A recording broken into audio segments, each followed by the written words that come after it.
পারিবারিক পেনশন কখন চালু হয়? কারা কারা আজীবন পেনশন পাবেন? স্ত্রীর পেনশন স্বামী পাবে কি? ধরা যাক প্রথম স্ত্রীর নিঃসন্তান, দ্বিতীয় স্ত্রীর 4টি সন্তান, এমন তো অবস্থায় কে কত শতাংশ পেনশন পাবে? এরকম অনেক প্রশ্ন রয়েছে আপনাদের পেনশন নিয়ে।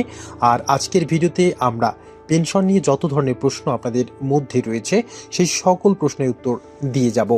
প্রথমত, বিধবা বা তালাকপ্রাপ্ত কন্যাগণ পেনশন পাবে কি? এরকম আরও জটিল জটিল প্রশ্নের উত্তর আজকের এই ভিডিও থেকে আপনারা পেয়ে যাবেন।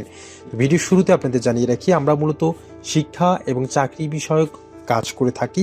এই কারণে আমাদের কাছেই সবার আগে শিক্ষা এবং চাকরি বিষয়ক আপডেট এবং চাকরির খবর সবার আগে পেয়ে যাবেন। এর জন্য অবশ্যই চ্যানেলটি সাবস্ক্রাইব করে সঙ্গেই থাকবেন। তো বন্ধুরা, চলেন পেনশন সম্পর্কিত নানান প্রশ্ন আপনাদের দেখে নেওয়া যাক। পারিবারিক পেনশন কখন থেকে চালু হয়? দেখতে পাচ্ছেন 1/6/1994 থেকে এই পারিবারিক পেনশন চালু হয়। কারা কারা আজীবন পেনশন পাবেন? মূল পেনশনার স্ত্রী এবং প্রতিবন্ধী সন্তান যদি থেকে থাকে সেই ক্ষেত্রে তারা এই পেনশন পাবেন। স্ত্রীর পেনশন স্বামী পাবে কি? এটির উত্তর হচ্ছে আজীবন পাবে, তবে পেনশনের অবসর গ্রহণ হতে 15 বছরের মধ্যে বিবাহ বন্ধনে আবদ্ধ হলে স্বামীর পেনশন বন্ধ হয়ে যাবে। ধরা যাক প্রথম স্ত্রী নিঃসন্তান এবং দ্বিতীয় স্ত্রীর 4টি সন্তান রয়েছে, এমন তো অবস্থায় কে কত শতাংশ পেনশন পাবে? মোট পেনশন 16 আনা। স্ত্রী সন্তান মিলে 4 জনের অধিক হলেই 2 জন স্ত্রী প্লাস 4 জন 4 আনা করে 8 আনা পাবে। বাকি 8 আনা সমান হারে সন্তানদের মাঝে বন্টন হবে, অর্থাৎ প্রথম স্ত্রী 4 আনা আর দ্বিতীয় স্ত্রীর সন্তানদের অংশ হবে 4 + 8, মোট 12 আনা পেনশন পাবেন। এরপর শতভাগ পেনশন সমর্পণ করতে পারবে না কখন থেকে?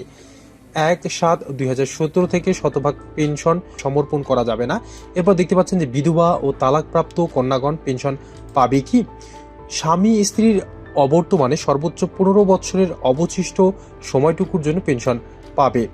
শতভাগ সমর্পণকারী পেনশনাররা মারা গেলে পরিবারবর্গ উৎসব ভাতা পাবে কি? শতভাগ সমর্পণকারী পেনশনার মারা গেলে পরিবারবর্গ উৎসব ভাতা পাবে কি?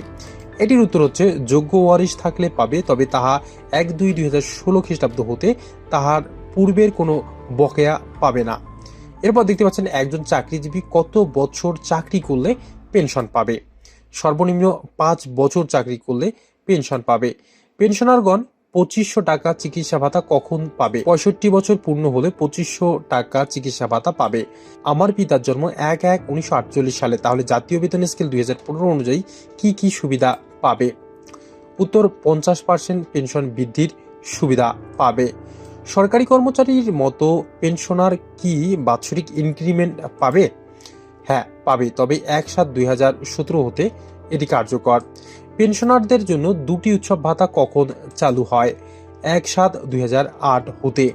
এবং পেনশনারগণ নববর্ষ ভাতা পাবে কি? হ্যাঁ, পাবে, এপ্রিল 2017 হতে। আমার চাকরি 6 বছর পূর্ণ হয়েছে, স্বেচ্ছায় অবসরে যেতে পারবো কি? না, তবে কেউ অসুস্থ হলে মেডিকেল বোর্ড কর্তৃক অক্ষমতা সনদের পর তার নির্বাহী কর্তৃপক্ষ কর্তৃক গৃহীত হলে মঞ্জুরি সাপেক্ষে অক্ষমতা পেনশনে যাওয়া যায়। একটানা কত মাস যাবৎ পেনশন না নিলে পরবর্তীতে পেনশন নিতে হলে পেনশনার কর্তৃক আবেদন দাখিল করতে হয় কি? একটানা 12 মাস যাবৎ পেনশন না নিলে পরবর্তীতে পেনশন নিতে হলে পেনশনার কর্তৃক আবেদন দাখিল করতে হবে অথবা সশরীরে উপস্থিত হয়ে পেনশন নিতে হবে। গুরুতর অসুস্থ পেনশনারকে ইএফটির আওতায় আসতে হলে পেনশনারকে উপস্থিত থাকতে হবে কিনা? না, এমন তো অবস্থায় সংশ্লিষ্ট পেমেন্ট অফিস তার নিজস্ব নিয়মে বা ব্যবস্থাপনায় পেনশনারকে ইএফটির আওতায় আনবে। পেনশন ইএফটি হলে কতদিন পর অ্যাকাউন্ট অফিসে আসতে হবে? পেনশন ইএফটি হলে 11 মাস একবার অ্যাকাউন্ট অফিসে আসতে হবে, অর্থাৎ 11 মাসে একবার আপনাদেরকে অফিসে যেতে হবে। কল্যাণ কর্মকর্তা কে এবং তার কাজ কি? অবসর গমনকারী সরকারি কর্মচারীগণের পেনশন কেস বা প্রক্রিয়াকরণে সহায়তা প্রদানের জন্য প্রত্যেক মন্ত্রণালয়, বিভাগ, অধিদপ্তর, পরিদপ্তর, দপ্তর পেনশন কেস প্রক্রিয়াকরণে সরাসরি সম্পৃক্ত একজন কর্মকর্তাকে কল্যাণ কর্মকর্তা হিসেবে মনোনয়ন প্রদান করেন। পেনশন কেবাস বা নিষ্পত্তিতে তিনি সমন্বয়ক হিসাবে কাজ করেন। এরপর প্রত্যাশিত শেষ বেতনপত্র ইএলপিসি কখন জারি করতে হয়? সরকারি কর্মচারী অবসর উত্তর ছুটিতে গমনের 11 মাস পূর্বে প্রত্যাশিত শেষ বেতনপত্র ইএলপিসি জারি করেন। সাময়িক পেনশন বলতে কি বোঝায়? যে সকল পেনশন কেস না দাবি প্রত্যয়নপত্র অথবা অন্যান্য প্রয়োজনীয় কাগজপত্র আদির অভাবে নিষ্পত্তি করা সম্ভব হয় না, সেই সকল ক্ষেত্রে সংশ্লিষ্ট কর্মচারীর উপযুক্ত উত্তরাধিকারীর আবেদনক্রমে প্রাপ্য আনুতোষিকের 80% এবং প্রাপ্য নিট পেনশন সাময়িকভাবে প্রদান করতে হবে। এটাই সাময়িক পেনশন। পেনশন পুনঃস্থাপন বলতে কি বোঝায়? শতভাগ পেনশন সমর্পণকারী সরকারি কর্মচারীগণ অবসর গ্রহণের তারিখ হতে 15 বছর সময় অতিক্রান্তের পর মাসিক পেনশনের সুবিধা প্রাপ্ত হবেন। এটাই পুনঃস্থাপিত পেনশন। এবং শতভাগ পেনশন সমর্পণকারী সরকারি কর্মচারীগণ পুনঃস্থাপিত পেনশন সুবিধা প্রাপ্ত হওয়ার পূর্বে মারা গেলে 15 বছর পূর্তিতে তার বৈধ উত্তরাধিকারীগণ কি পুনঃস্থাপন পেনশন সুবিধা পাবেন? উত্তর, প্রাপ্য এটি হবেন না।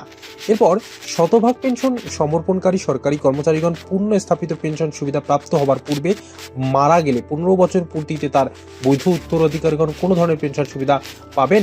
সমর্পিত পারিবারিক পেনশন সুবিধা প্রাপ্য হবেন, অর্থাৎ মাসিক পেনশন ব্যতীত অন্যান্য ভাতাদি, উৎসব ভাতা, চিকিৎসা ভাতা, নববর্ষ ভাতা পাবেন।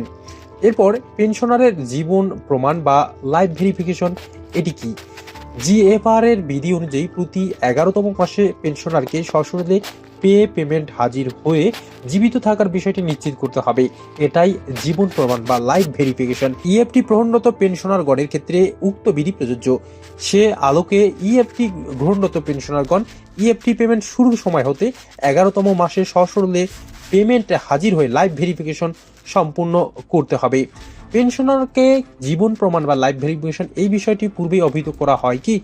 পেনশনারকে 10 মাসে মোবাইল ফোনে SMS এর মাধ্যমে অবহিত করা হয়। এবং পেনশনারের যথাসময়ে জীবন প্রমাণ বা লাইফ ভেরিফিকেশন সম্পূর্ণ না হলে কি পেনশন বন্ধ হয়ে যাবে? হ্যাঁ, স্বয়ংক্রিয়ভাবে পেনশন পেমেন্ট বন্ধ হয়ে যাবে। জীবন প্রমাণ লাইফ ভেরিফিকেশনের জন্য যে পয়েন্ট হতে পেমেন্ট করা হচ্ছে, পেনশনারকে কি সেই পেমেন্ট বা পয়েন্টে যেতে হবে? যে কোনো পেনশনারকে যে কোনো পে পয়েন্ট হতে ভেরিফাইড হতে পারবে। পেনশনাররা তার সুবিধাজনক যে কোনো পে পয়েন্ট হতে ভেরিফাইড হতে পারবে। সহকারী কর্মচারীর মতো পেনশনার কি বাৎসরিক ইনক্রিমেন্ট পাবে? হ্যাঁ পাবে, তবে 1/7/2017 হতে কার্যকর হবে।